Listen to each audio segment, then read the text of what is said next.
Dealing with the pain of recurring bad memories. Many folks, myself included, have suffered from recurring episodes of guilt, shame, self-loathing, and other bad memories of past mistakes, missed opportunities, and bad decisions. It is the human condition to make mistakes throughout our lives, and actually building a train of mistakes, which can cause us extreme pain long afterwards. Many of us experience recurring bouts of guilt and shame, pain over opportunities lost, and if only anguish. We may experience painful flashbacks and endless replays of the same painful episode. It can be draining and can draw energy and attention from your actions in the present. This recurring guilt over past mistakes can be disabling and destroy our ability to function rationally as the future unfolds. In other words, recurring bad memories can affect your future negatively by distracting your full attention from the present challenges you must deal with. They are toxic to your future, so justice demands you learn from them and then flush them from your memory forever. In truth, recurring bad memories are a yearning in our hearts to go back in time and change the outcome of what hurt you so much. But the past is immutable. So this yearning for the impossible is self-indulgence, essentially comfort food for the suffering you feel. It is the emotional equivalent of sitting on the couch, watching old reruns, and munching popcorn. This yearning in our hearts to go back and fix the mistake is a pernicious thing. Your long-term memory stores idealized gists of past events, devoid of details which affected your true state of mind back then. Comparing an idealized image to your current situation is misleading. Today's grim reality may be less pleasant than yesterday's golden ideal, but you are comparing apples and oranges when you do this. How much simpler and easier life is when you live in the past. To achieve a better life in future, you must live in the present and not give in to the siren call of the past. Once you have learned the lesson of your mistake, flush the bad memory. It is now useless and toxic to your future happiness. Opportunity cost. The time and mental energy wasted is a precious resource that is not available for new challenges and opportunities that could have improved your life greatly. Rumination or obsessions can, however, be overcome through logical thinking. Since these negative emotions exist entirely within our brain, it follows that you can rewire your thinking to better handle the inevitable mistakes of your life, if you want to. I want to lay out for you a way to handle past guilt and shame logically. If you are convinced of the arguments I lay out, you can, over time, reprogram your thinking to deal with these bad memories. I will start by dividing reality into three categories: past, present, and future. Omar Khayyam said so eloquently, "The moving finger writes, and having writ moves on, nor all that piety nor wit shall call it back, to cancel half a line, nor all that tears wash out a word of it." This means we must focus on our own decision process if we are to improve our chances of better outcomes in the future. This is the key to a better life ahead. If you learn from past mistakes and understand what led to the bad decision, you can refine your decision-making process. It should get better, wiser, and richer as time unfolds. Your outcomes will improve because you have eliminated one error mode from your decision-making framework. If you do not derive these lessons and take them to heart, you are dooming yourself to repeat the same errors over and over. There is no wisdom to be found in repeating painful events, just suffering and misery. Let's look at any past mistake which caused you great pain. It is important you take ownership of your part in the mistake. Do not blame others, just focus on your actions and decisions. What error in thinking led to your mistake? Take your time and be honest with yourself. It is natural to push guilt away by various tricks, but be honest with yourself. Now, determine what changes to your decision-making process would avoid this error in the future. Repeat it several times until you internalize this. Now integrate this change into your whole approach. You now have a new improved decision process which incorporates the lessons learned. Once you have this internalized and you are comfortable with it, the bad memory has no further value. It can be withered away as cause for any further concern. Trash it, because you have squeezed all the juice from this lemon. Toss the peel away in your mind. You have now been granted perfect absolution for this original sin. No further guilt is needed in your soul over this painful memory. You have merely shifted the painful episode into your decision framework and out of memory. It is still there, but in a different form. Torturing yourself over and over has no purpose anymore and is merely a drain on your mental energy. It is more just that you have learned the painful lesson and integrated it into your decision framework than merely torturing yourself endlessly. Which is more just, changing your decision process to avoid future repeats, or continued suffering and setting the stage for yet another repeat of the same mistake? I use the word just here because your sense of justice and punishment is at the very heart of your feeling of guilt. Only moral people feel guilty and ashamed, and these are the ones who punish themselves for their mistakes. As you apply this new way of thinking, you will have flashbacks which recur. You are slipping into the old rut. When these inevitable fallbacks occur, say to yourself, "No, not this time. This lemon has been squeezed, and I have been granted perfect absolution. I can forget the guilt and the memory now and forever." Often, particularly bad memories flood back into your consciousness in spite of all. Mindfulness. When the bad dream will not go away, develop a physical method to force your mind to the present. Make a noise or pat your hand or face to draw your attention to the here and now. Find a method that works for you and use it whenever the bad memory comes back. If the memory tries to override your technique, press harder until it subsides.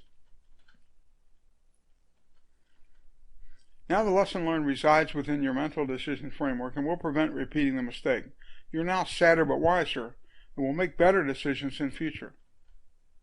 Torturing yourself only saps energy from making good decisions today, which is unjust. Many people who experience these recurring shame events are perfectionists, people who are ashamed because they fell short of their own expectations. That is wrong-headed thinking. Humans must operate in the present, 24/7, even though the flow of time demands many decisions under changing conditions and contexts. You may be weary, busy, focusing left when the problem hits you from the right, up, down, or in your face. You must act in response to random challenges. Most of these decisions are made on the fly and with incomplete information. You must assume, guess, whatever, and use your best judgment. You do not control when the decision must be made. Your gut judgment is what is baked into your decision framework. You make your best guess. If you are wiser, you think before you act. Slow speech implies wisdom, not stupidity. If you're still wiser, you ask clarifying questions to gather better information. You may also defer answering until you can do the necessary due diligence, but many occasions require instant response, and delays may signal indecisiveness and weakness. So, you do what is appropriate to the situation, and do your best even though you will fall flat many times. If you adopt this philosophy of life, you will come to forgive yourself for stupid mistakes. Making stupid errors is the price of actively living a full life. Fear of making a mistake is a lack of confidence that cripples your ability to make timely decisions and impedes social interactions. You must embrace your very human ability to fuck up. Attitude is everything. We're all temporary residents in the dormitory of life. We might as well have fun with it while we can. We are not around long enough to get it right all the time, but we can enjoy our brief time with kindness toward others and a positive, playful outlook. Put all your energy on your decisions in the present, rather than relive a past which you have already formed for lessons learned. The brain can multitask, but better not have extraneous shame programs running in the background. Put all your mental energy and CPU power on the task at hand. Be the best decision maker you can be, and toss the lemon away after you have squeezed it for lessons learned. Embrace your own vulnerability to mistakes as you interact with others who are equally vulnerable. Shared vulnerability can create the basis for richer outcomes for all. We're all flawed and hurting individuals. We do better when we cooperate. Adopting this philosophy will reduce your need to relive painful memories, and you can help others find a path out of their own self-imposed hell. I learned these lessons after years of replaying guilt from my distant past. I walled myself off from the social help right in front of me. In so doing, I failed to leverage the power of collective wisdom and networking. It was me against the world, and the world won.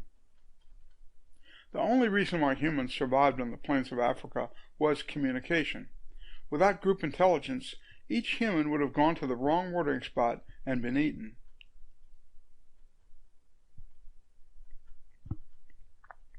There is yet another important lesson here. Early man's brain evolved for survival, food, and sex. Survival comes first, so the brain gives negative experiences much greater weight than pleasurable ones. You will recall painful experiences more because they relate to survival, or once did. Which do you remember best, when a loved one rejected you, or when you last got a raise at work? When it comes to your memory, the brain stores gists of experiences rather than total sensory recall. When you recall your life, the negative will emerge stronger than the positive. That's just how your brain works. So you will recall the painful over the pleasurable events in your life. Your brain is wired to inflict this hurtful and distorted view of your past life on you whenever you reflect on the past. This is toxic to your present state of mind, and why you must process and then flush the bad mistakes and stupid errors from your mind. Easy to say, hard to do. Your mind will fight you every step of the way. So how do we deal with this? First, what is important to you right now are the decisions you make in the here and now. Your future happiness depends on making the best choices now. You cannot make the best choices if you are distracted by bad memories which add confusion and distraction from the here and now. Your future will suffer unless you develop ways to focus all your energy on the task at hand. Secondly, you can gradually master your toxic memory by practice. Force your focus on the task at hand. Use mindfulness tricks to remind you to focus on the here and now. Try using mindfulness every time you have a decision to make to remind yourself to focus. Drill until it becomes automatic. Perhaps the best way to forgive yourself of past mistakes is to change your point of view on life itself. If you can learn to laugh at your screw-ups, you are halfway home. Life itself is absurd when you think about it. Everybody has one worse screw-up in their lives, but only some people obsess on past mistakes. You must lighten up and reach out to other hurting folks. You must rebel at your moral straitjacket and love life every day. Every minute of every day is a gift, and the decisions you make now will affect your outcomes in the future. To quote from the song The Gambler, "And every hand's a winner, and every hand's a loser." To quote Albert Camus, "I draw from the absurd three consequences, which are my revolt, my freedom, and my passion." That philosophy is your ticket out of despair. Use your freedom to pursue your passions. Revolt against the moral straitjacket you have put yourself into. Reach out to other hurting and flawed folks and focus on the here and now. Bad memories have no place in this philosophy other than to improve your decisions in the present. I have conducted hundreds of job interviews in my time. One question I always asked was, "What are you passionate about?" You would not believe how many people were stumped for a good and convincing answer. If you truly want to stop bad memories, find your passion in life. It can be a job, a hobby, a recreation, a mission, whatever gives your life fun and meaning. If you do not find a passion in life, you are in trouble, my friend. Know or find what you want in life, because if you do not know what you want, you will surely wind up with what you don't want. If you do not already have a passion, consider finding happiness in life as your goal. It has been said that the three most important areas for happiness in life are your relationships, your health, and your financial well-being. It is no accident that these three factors are the most essential prerequisites to bringing babies into the world and sustain them. Pity that the first of these is not taught in schools. Men need to understand the very different life issues, needs, and ways of women, and vice versa. Doing what seems natural to you will not usually get you where you want to go. You need deeper understanding of the differences. A good starting point in your search for meaning in life is to look at yourself with regard to relationships, health, and financial well-being. I've seen precious few people expert in all three areas. Suggestion: pick your weakest area and make improving that area your new passion. If you do, you will be on the path to greater happiness. This is a journey, not a destination. You are fortunate that today the Internet is the world's greatest repository of knowledge in all three areas. There are tons of references on the net on each of these topics. Many are crap, so look for the ones that make sense to you, and they're testable. If a tutorial recommends this or that, establish metrics to measure the effectiveness of each recommendation. For health, discuss with your doctor beforehand to get medical guidance and suggestions. Diet and exercise are synergistic. They reinforce each other, and one without the other will not work. The intensity of exercise is far less important than the consistency of exercise. If you work out daily, you will build intensity automatically. Exercise to breathe hard and sweat if you can. Make sure the doctor okays that first. There are many authoritative references on health and finances, and it is relatively simple to establish metrics that test effectiveness. Economic IQ is also important to finding career areas with stability and growth potential. Income-generating potential is an area for self-development all its own. Relationships is perhaps the most difficult area to develop skill in. As we go through life, we transition through many phases, each with different rules and skills to master. The net is full of how-to videos, often selling this or that course or trolling for subscriptions or personal information. But if you watch enough tutorials, common themes will emerge, which give you better insights and testable suggestions to improve your relationships. Since relationships are key to reproduction, your health and financial well-being play a role, but your social IQ may make the difference in the eyes of the intended. Relationships need to be playful, genuine, trustful, and challenging, i.e., not boring. Some of us are naturals. Others of us need to work on ourselves to get into our comfort zone. You cannot hide discomfort in social settings. You can overcome discomfort through practice. Eventually, you find yourself enjoying others rather than focusing on your inadequacies. You're starting to become comfortable with shared vulnerabilities. Help others by pooling your knowledge assertively, and thank others for sharing their insights.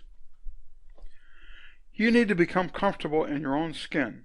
You cannot win respect by being too unselfish or too selfish. You must be equal in sharing with others. To quote the Bard of Avon, "To thine own self be true, for then it follows as night to day. Thou canst not be false to anyone." Learn to laugh at yourself. Life itself is ridiculous when you think about it. Tell yourself to get your head out of your butt and focus on the problem in front of you. Anyone who obsesses over past mistakes is missing out on a world of opportunities and is a prisoner in their own mind, serving life without parole. They will repeat the same error over and over. If any of these ideas bring you peace, I am richly rewarded. Good luck on your journey, my friend.